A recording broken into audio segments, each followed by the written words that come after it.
It's a new week, folks, and it's time for us to do our best to put aside the meltdown against the Washington Commanders and focus this week on the Arizona Cardinals.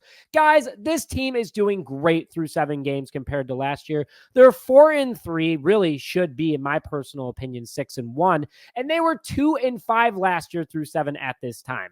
This team is playing better football, ranked top 15 according to major media sports outlets across the entire board, and we're still fine-tuning this roster. And I'm excited for this upcoming Sunday's game. So let's get the vibes high, break this thing down, and why I'm looking forward to Sunday. Hello, everyone, and welcome back to this episode of Just Another Year Chicago Bears. My name is Nick Brody, and as always, thank you for tuning in. Now, before I get more into today's show, hit that like button to help give the Chicago Bears some good luck before their Week 9 matchup against the Arizona Cardinals, along with commenting "Bear Down" in the comment section below to get those vibes high and jai. And on top of it, too, subscribe to the channel if you want Bears news and content for free. It's free to hit that subscribe button and stay up to date on all Chicago Bears news and notifications. And guys, quickly before I get into today's show, I want to thank everyone for their support for my grandfather over the last week. He fell last week and was put into hospice care. And Wednesday morning, he passed away in his sleep. He was a 1 in a million guy and a huge Bears fan, and a big reason why I started Just Another Year Chicago Bears. He'll always be watching with us. He's always watching the Bears. And I just want to thank everybody for their thoughts and prayers. And if you need some thoughts and prayers right now, I'm happy to give those to you guys as well. But thank you so much again. I appreciate your support. So let's go through the results of both these teams last week. Starting with the Bears, obviously they lost to the Washington Commanders 18-15 on a Hail Mary. The offense did put up over 300 yards of offense, 140 yards of that coming in the fourth quarter in the last 10 minutes. The rust was real after the bye week, guys. No doubt about it, at least from an offensive side of the ball and the coaching staff. Starting with the offense, tons of pressure on Caleb Williams all game long, along with 6 bad overthrows by the rookie. The passing game was non-existent to the last 10 minutes of the fourth quarter, where he threw for almost 100 yards.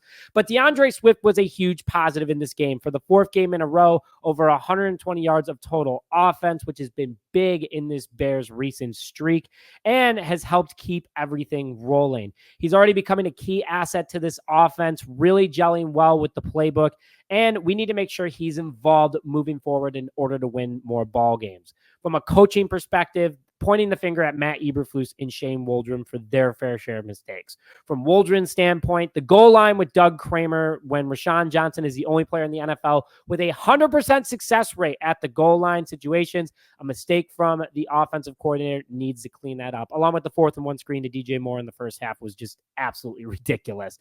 No good, but let's not forget about Matt Eberflus as well. Forgetting to throw out the challenge flag in key situations, missing key timeouts, not teaching players to pay attention in big final situations.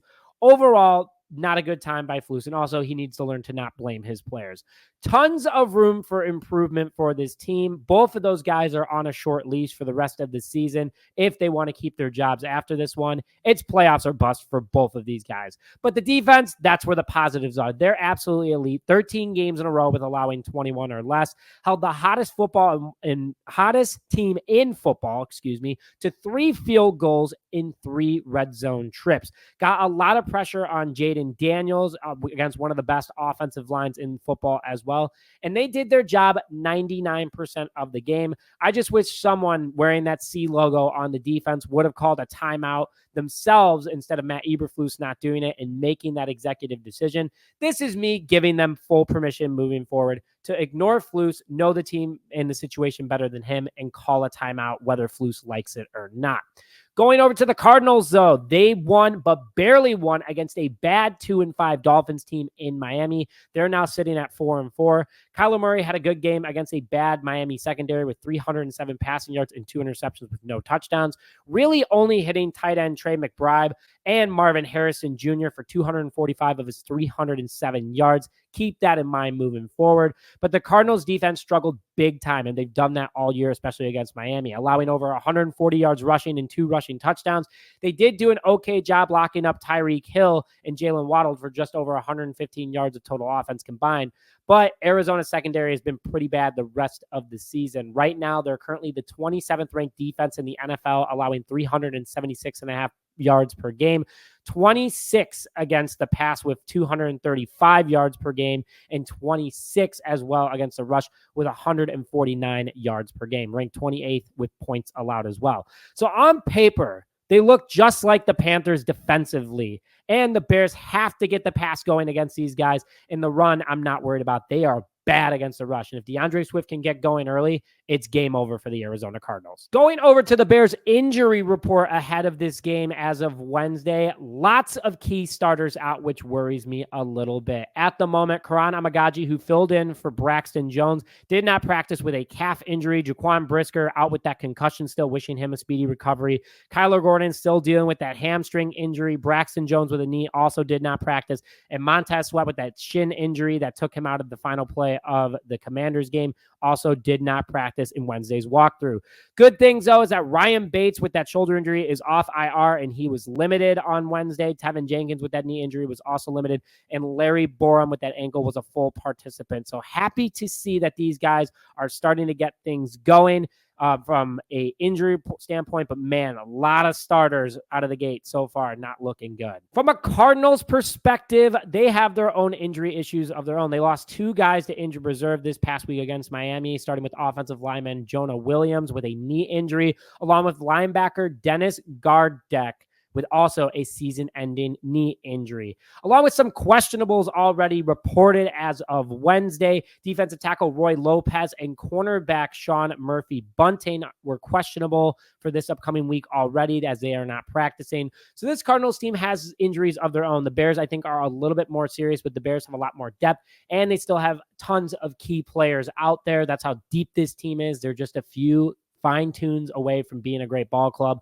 but a lot of things going on from an injury standpoint for both the Arizona Cardinals and the Chicago Bears. And before I get more into today's show and my 3 keys to the game, I would like to thank today's sponsor, Authentico Organic Tequila, a Chicago-based family-owned startup that makes organic tequila out of Guadalajara, Mexico, 100% USDA organic, no additives either. Comes in 3 great flavors and great for palomas, margaritas, ranch water, you name it, you'll enjoy it. Make sure that you go to the link in the description now to learn more about Authentico and where you can find it today. So my 3 keys to the game, and I kind of hit on one of them already, and I'll start with that one, is get DeAndre Swift going early. When he has big games, this Bears team passes the ball well and scores big.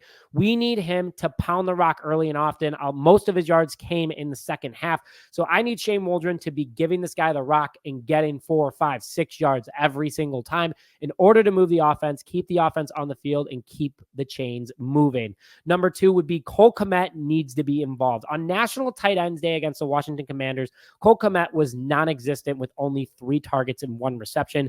Shane Waldron, I don't know what you were doing, but complete disrespect to one of your leaders on the offense and someone that makes this offense work. Need to get him involved, need to get involved early and keep this offense expanding. And my final one is lock down Marvin Harrison Jr. Man-to-man with Jalen Johnson all game long. You cannot let this kid get by you. He is like their DeAndre Swift, that when he has a good game, the Cardinals have a good game. You shut him down, Cardinals won't be able to do anything against this Bears defense. You let that defensive line cook. You let the linebackers stop the run, and everyone is happy. But Jalen Johnson, man-to-man, Marvin Harrison Jr., make it happen and make it happen fast. But bear down, baby. I'm excited for this upcoming Sunday's game. I would love for this team to get back in the win column, win 4 of their last 5, forgetting about that Washington Commanders game, and enter the New England Patriots game at home at 5-3. Let's make it happen, and I want to hear your guys' thoughts in the comment section below. But with that, thank you as always for tuning in this episode of Just Another Year Chicago Bears. My name is Nick Brody, and as always, bear down, baby.